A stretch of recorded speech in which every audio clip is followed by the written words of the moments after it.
Hi hello నమస్తే. మనం FNC mart నుంచి మాట్లాడుతున్నాం. మన స్పెషల్ వచ్చేసి ఈరోజు పప్పాయాలో మన దగ్గర 2 టైప్స్ అవైలబుల్ ఉన్నాయి.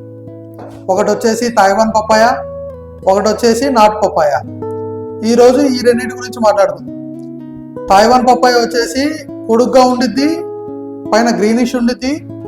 మనం దీన్ని కోసి చూస్తే లోపల ఫుల్ రెడ్ కలర్లో వచ్చేసి స్వీట్నెస్ కూడా ఎక్కువ ఉండిద్ది ఫ్రెండ్స్. ఇది వచ్చేసి నాటు పప్పాయ అనేది రౌండ్గా ఉండిద్ది. లోపల మనం కోసిన తర్వాత లైట్ ఆరెంజ్ కలర్లో వచ్చింది. దీన్ని తిన్నాక దీని అంత స్వీట్ ఉండదు, కానీ స్వీట్ ఎక్కువ ఉండిద్ది. ఓకేనా ఫ్రెండ్స్? వీటి వల్ల మనకు బెనిఫిట్స్ ఏంటంటే 3 బెనిఫిట్స్ ఉన్నాయి. ఫస్ట్ వచ్చేసి మన డైజెషన్ అనేది బాగా జరిగింది. సెకండ్ వచ్చేసి మన ఇమ్యూనిటీ అనేది బూస్ట్ అయింది. థర్డ్ వచ్చేసి బాయ్స్ అండ్ గర్ల్స్ మన కోసమే స్కిన్ అనేది బాగా గ్లోయింగ్గా కనిపిస్తుంది. ఓకేనా?